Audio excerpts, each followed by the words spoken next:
আমাৰ গোটেই আপুনি যদি চাই স্বাধীনতাৰ পৰৱৰ্তী সময়ত যিমানে আমাৰ অসমৰ মুখ্যমন্ত্ৰীৰ দৰে উচ্চ স্থান পাইছে তাৰ ভিতৰত যদি আটাইতকৈ নিকৃষ্ট বুলি ক'ব বিচাৰোঁ মই বৰ্তমানৰ মুখ্যমন্ত্ৰীজনক ক'ব লাগিব।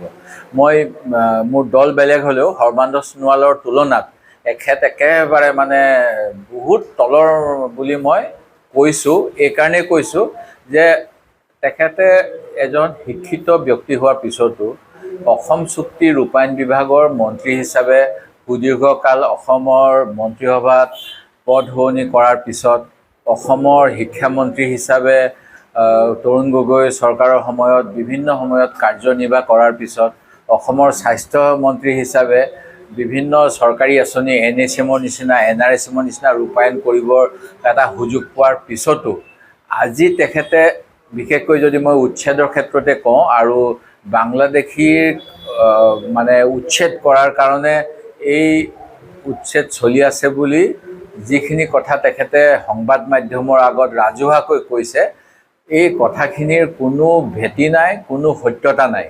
এটা তেওঁলোকৰ ৰাজনৈতিক এজেণ্ডা পূৰ্বৰ পৰা আছিল যে আমি উন্নয়নৰ কাম কৰিব নোৱাৰোঁ। সেই কথাটো তেখেতসকলে 2014 চনতেই জানে। কিন্তু অসমৰ ৰাইজক আভুৱা ভাৰিব লাগিব, ভাৰতৰ ৰাইজক আভুৱা ভাৰিব লাগিব। সেইকাৰণে তেখেতসকলে জুমলা বুলি ক'বলৈ সাহস কৰিলে তেওঁলোকৰ নিৰ্বাচনী প্ৰতিশ্ৰুতি। আৰু অসমৰ ক্ষেত্ৰত আমি অসমৰ মানুহবিলাকে খুব স্পৰ্শকাতৰ যে এটা সময়ত আমাৰ অসমত বাংলাদেশৰ বা বাংলাদেশ জন্মৰ পূৰ্বৰে পূৰ্ব পাকিস্তানৰ মূলৰ ব্যক্তিৰ যথেষ্ট সমাগম হৈছিল বুলি এটা মানে মই অসত্য বুলি ক'লে ভুল হ'ব, এটা লেভেললৈকে হৈছিল। কিন্তু সেই কথাটোৰ গইনালৈ যোৱা সময়ছোৱাত ৰাজনৈতিক ৰুটি টাৱাত সেকি আছে। আৰু এই সেকি থকা দলকেইটা হ'ল এই BJP দলৰ নিচিনা সোঁপন্থী দল কেইটামান। অসমত কংগ্ৰেছ চৰকাৰ আহিলে যিকোনো কাম কৰিব বিচাৰিলে তেওঁলোকে এটা ইছ্যু উলিয়াই দিয়ে যে বাংলাদেশী বহুত আহি গ'ল। আৰু যদি বাংলাদেশী আহিলে তেওঁলোকে সুযোগ পাই আছিলে বিভিন্ন সময়ত। এতিয়া শেহতীয়াকৈ 14 চনৰ পিছৰ পৰা যদি মই পৰিস্থিতিটোৰ কথা কওঁ, 16 চনত আৰম্ভ কৰিলে যে মোগল আৰু বাংলাদেশীয়ে কাজিৰঙাত বাসস্থান কৰিছে আৰু কাজিৰঙা গড় মৰাৰ লগতে উজনি ডিব্ৰুগড়ৰ ফালে উজাই আহিছে।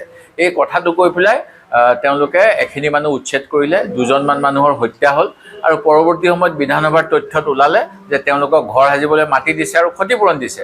অৰ্থাৎ যদি তেওঁলোক বাংলাদেশী হয়, অসম চুক্তি অনুসৰি তেখেতসকলক দেশান্তৰ কৰিব লাগিছিল। কিন্তু তেওঁলোক আছিলে সংখ্যালঘু ইছলাম সম্প্ৰদায়ৰ ব্যক্তি। সেই গতিকে ইছলামিক সম্প্ৰদায়ৰ ব্যক্তি হোৱাৰ কাৰণে বাংলাদেশীৰ এটা লেবেল লগাই এটা অনুভূতিৰ লগত খেলা হ'ল। এতিয়া একেধৰণৰ ঘটনা এটা হৈ আছে যেতিয়া আমাৰ অসমত বৰ অসম গঢ়োতা আহোমৰ মানে পৰিণাতি বা তাতকৈ আৰু পিছত হ'ব আৰু মানে গুণগুণ চেতিয়াহঁতৰ কঠীয়াতলিত এদিন সময় নিদি বুলডজাৰ চলালে। যেতিয়া গোটেই অসমৰ পৰা তাৰ লৈ সমালোচনা হ'ল তেতিয়া মুখ্যমন্ত্ৰীয়ে এটা দায়হৰা মন্তব্য দিলে যে 855জন শ্বহীদৰ অসমীয়াই প্ৰাণ দিলে বিদেশী খেদাবলৈ আৰু গুণগুণে কঠীয়াখিনি এৰি দিব বিচৰা নাই। আচ্ছা, মই মানি লৈছোঁ যদি সেইটোৱে কথা, তুমি কিয় অসম চুক্তিক মানে একেবাৰে নাকচ কৰি দিয়া নাগৰিকত্ব সংশোধনী আইনখন কিয় ল'লা? আমি 2018 চনত ভাৰতৰ প্ৰধানমন্ত্ৰীলৈ মই চিঠি লিখিছিলোঁ যে যদি বাংলাদেশী বা যি দেশী হওক আপোনালোকে ৰাখিব বিচাৰে উত্তৰ পূৰ্বাঞ্চলৰ বাহিৰত ৰাখক, উত্তৰ পূৰ্বাঞ্চলত নাৰাখিব। আপোনাৰ মৰম লাগিছে বিহাৰ, উত্তৰ প্ৰদেশ, গুজৰাট য'তেই ৰাখে ৰাখক, মোৰ আপত্তি নাই। কিন্তু আমি অসমখন অসম চুক্তিৰ যোগেদি পবিত্ৰ কৰিছোঁ, অসমৰ সকলোৱে তাক গ্ৰহণ কৰিছে। সেই গতিকে অসম চুক্তি ভংগ কৰা কাম কোনো এটাই নকৰিব। কিন্তু সেই কথাটোতো তেওঁলোকে নুশুনিলে।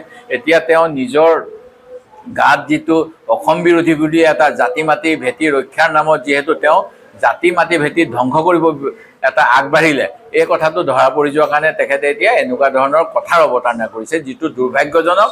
আৰু মুখ্যমন্ত্ৰীয়ে সততে মিছা কথা কয়। তেখেতে নিজেই কৈছে মই হিমন্ত বিশ্ব শৰ্মা হিচাপে 1000টা মিছা কথা ক'ব পাৰোঁ, মুখ্যমন্ত্ৰী হিচাপে এটাও মিছা কথা নকওঁ। তেতিয়াহ'লে তেখেতে এটা সময় বান্ধি দিব লাগে অসমৰ জনগণক যে মই ৰাতি 10 বজাৰ পৰা ৰাতি 12 বজালৈকে বা ৰাতিপুৱা 4টালৈকে হিমন্ত বিশ্ব শৰ্মা হিচাপে মিছা কথাবিলাক কৈ থাকিম আৰু ৰাতিপুৱা 10 বজাত কাৰ্যালয় খোলা হয়। তেখেতে কৈছিলে 24x7 365 দিন, এই গতিকে মই বাদ দিছোঁ 24x7। কমচে কম 20 ঘণ্টা সময় তেখেতে মুখ্যমন্ত্ৰী হিচাপে কাম কৰে বুলি তেখেতৰ সতীৰ্থ পবিত্ৰ মাৰ্ঘেৰিটাহঁতে আমাক কেতিয়াবা ইনষ্টাগ্ৰাম ফেচবুকত টুইট দেখায় যে আমাৰ মুখ্যমন্ত্ৰীয়ে চক ৰাতিও কাম কৰি আছে। তেতিয়াহ'লে এটা সময় লওক তেখেতে যিখিনি সময় মিছা কথা ক'ব হিমন্ত বিশ্ব শৰ্মা হিচাপে, আৰু অসমৰ মুখ্যমন্ত্ৰী হিচাপে অসমৰ জনগণক তেখেতে বাকী সময়খিনি সঁচা কথা কওক।